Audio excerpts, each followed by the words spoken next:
So welcome back to my channel. This is Gamer Dom, and this is our old friend World of Tanks winner, the most modest player in the West.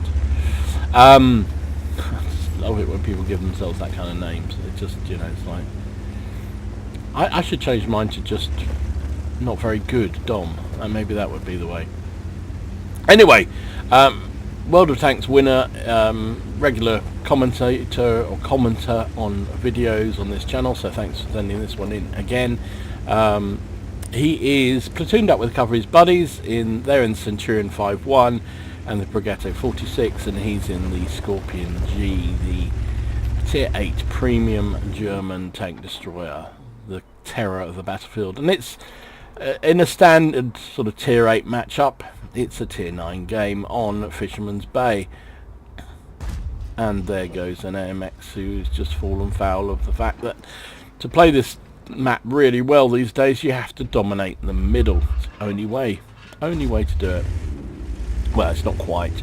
You can win down the one line, but it's much harder, I think. The person who dominates, or the team that dominates the centre, 9 times out of 10 will go on and win this game. And I've got to the stage now I don't actually know how else to play it. I always come to the middle, and it pretty much whatever tank, apart from artillery, obviously. So it gets to be tricky. Well, that's not true, actually. The other day I played it with Shoot, and I was in I can't remember, I was in very lightweight TD, and he dragged me over to the 1-2 line. We got annihilated. So, has he not got 6th sense on this tank? Because I just don't get it. Whenever I come up here, particularly in the Skorpion G, and start firing my gun, I get spotted left, right and centre. Just waiting for that 95 to turn or do something to give him a potential to hit him. Can he hit the commander's hatch? Oh yes, can he? Hell. Wow. What a shot that was. He must. I know he's got a camo net, and he's probably got a full camo crew. But to me, oh blimey, maybe he isn't. Maybe he hasn't got 6th sense on this tank, because he just got smackaroonied by the E3. Unless there, 6th sense has gone off now. Right. So he has got. There's always a delay, so you can't rely on 6th sense because it tells you after you've been spotted. So there's a bit of a delay after you've been spotted before it goes off, which means if the enemy are focused on you and they see you, they can fire, and then your 6th sense goes off after you've been hit. That's just the way the mechanics work. Can he finish off that guy? Oh, I missed him. He was concerned, I think, about that E3 and concerned about it being hit again, because he lost 2/3 of his health with that shot, and he's in a bit of poo-poo now. No, but his teammate Smedley, I love that name, Smedley, takes down the T95. Right. Yeah, so as I was saying, Fisherman's Bay is one of those maps that got a real rework in the last patch when it was HDified. People used to moan about this map constantly. It seems to me, hang on, let's just hit that E3. It's become more of a camping fest than it ever was. I like the map. I still like the map, but I don't think it's any better than it was before, if I'm honest. There you go, I'm just giving you my opinion.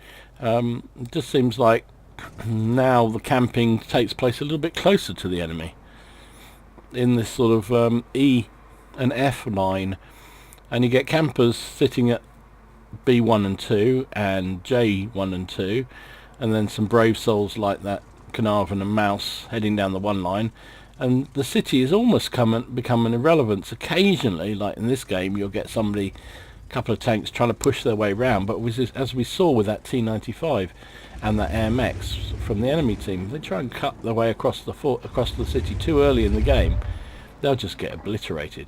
Oh, here we go, aiming in that dead, or that oh wow, oh you jammy git, oh you jammy kit.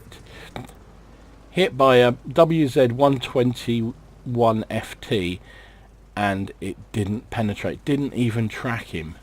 He was side on, he took his chances far too long there. Winner, you were nearly a chicken dinner there. That was just, oof. Yeah, Lucky, lucky, lucky. Anyway, got away with it. You need a bit of luck in this game, especially when you're a tier 8 and a tier 10 matchup. Although that WZ is probably thinking something very rude. Where's that E3? There he is. Another nice shot into his booty area. Didn't get spotted for it, so somebody else has spotted that E3, which is good.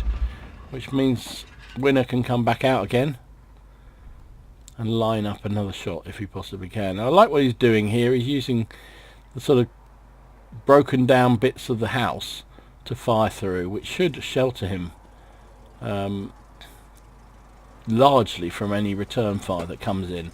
There is only one artillery aside, which is helpful because I find often when they're getting bored they start splashing up around here, and Skorpion is not renowned for its armour, and so a bit of splash damage, especially when you're down to 400 health, yeah, it can sort of turn into a little bit of a nightmare. Anyway,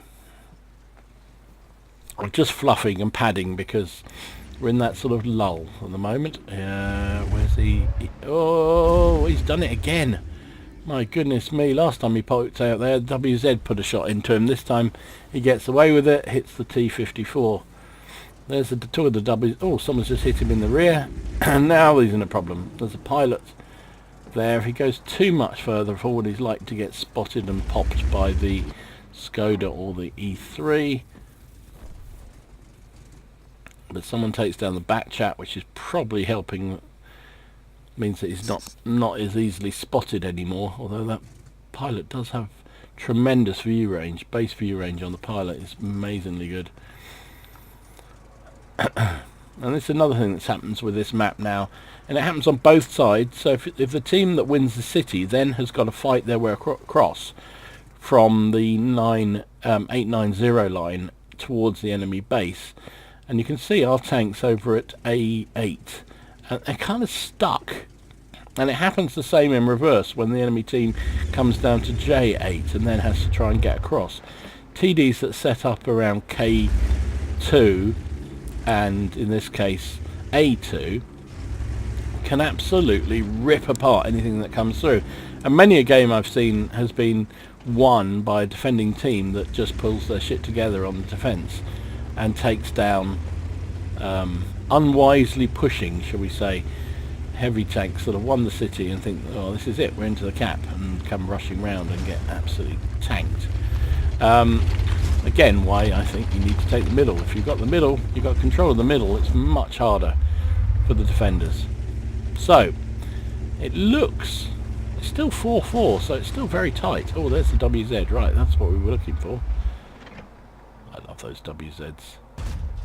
Oof. How we did hit him. Did we hit him? No, missed him. That was a teammate hit him.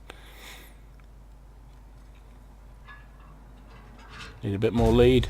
That's it. Yeah. 575 damage. This gun is just... Well, it's I was going to say, it is an awesome gun. It does a lot of damage. But it has a wonderful habit every so often of just plonking the shell into the dirt. What's that Skoda doing? Getting a big 128mm shell up the jacksie. Nice.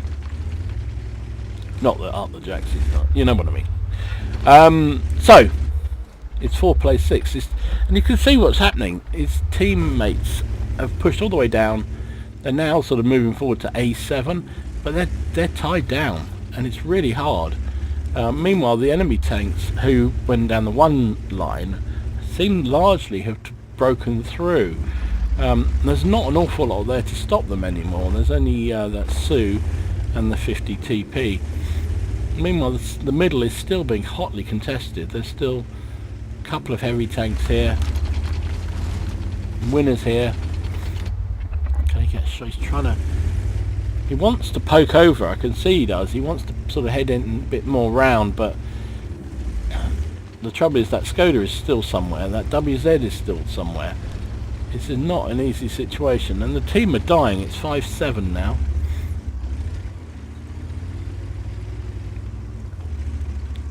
And the sort of hillside here is against you. He's on a lower slope, which makes it really, really tough. Now he's using binoculars, but the trouble is he's not staying still long enough, not unreasonably, to allow them to kick in.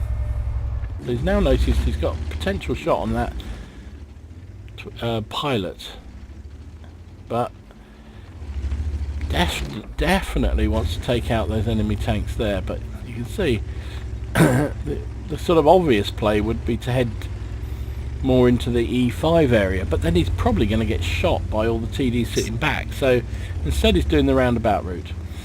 He's going to head back. He needs to do something to protect the base. The mouse and the pilot are just about to overcome the Su-101. It is 5.8, so you know, good map awareness, and you can see he's probably talking on TeamSpeak and telling his platoon buddies to come back as well.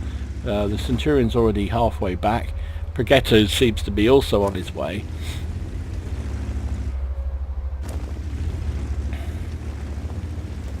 Well, Su took down, oh no, the Conqueror took down, the Conqueror orbital gunship took down the pilot. That's good news.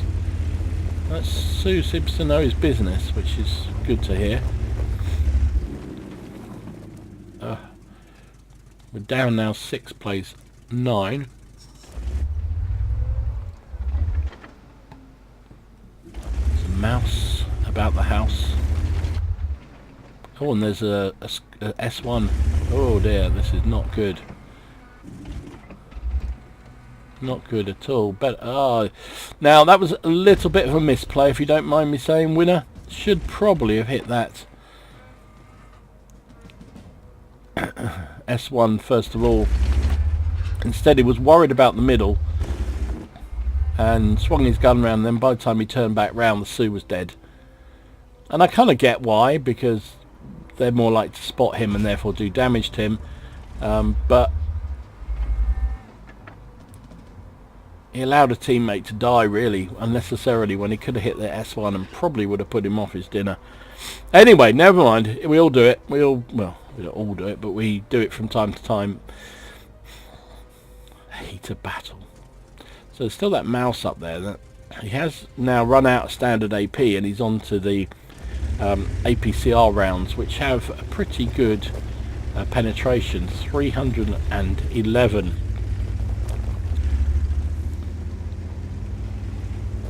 Now it looks like the immediate threat to the cap has abated. There's the Skoda. Can someone take him down? He's not standing still, is he? Oh, his teammate got him. Good. So platoon 1 is still all intact. Now there is the mouse. Can we hit his lower plate? Yes, we can. 311 on a lower plate of a mouse is ample penetration. But with 2 minutes left. Oh, we got spotted. That means somebody is up there in the middle with a bead on us. Because that can't have been the mouse. We would have been spotted already by the mouse if that had been the case.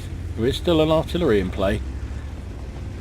There's the mouse. There's the T-54. Can we get the mouse? Come on. One more shot. No, he's pulled back.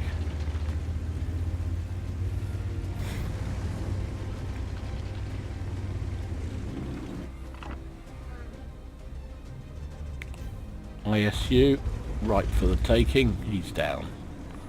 Skorpion G's coming round the other way. Sneaky boy.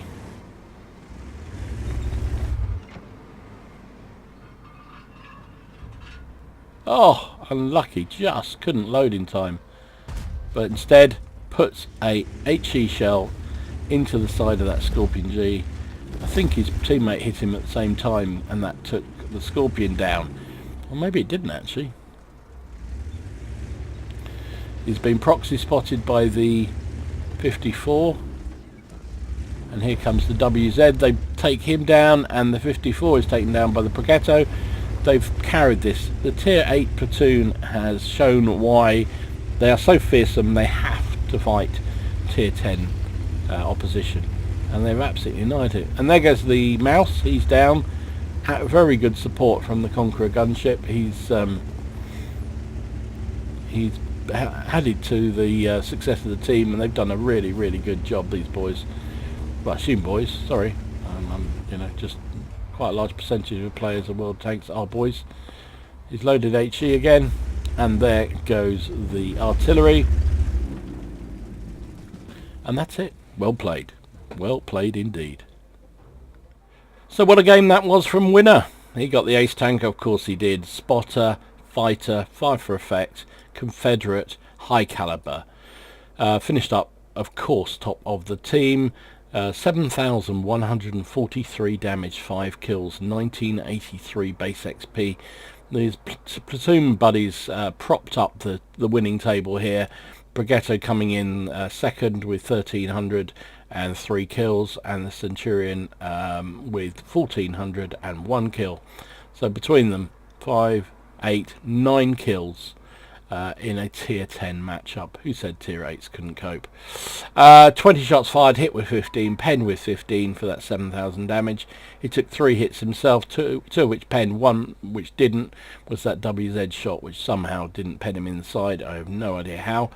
2,177 experience, spotting assistance, and 190,000 credits, best part of. Did fire a bit of premium and also runs chocolate on the Skoda, on the Skorpion even.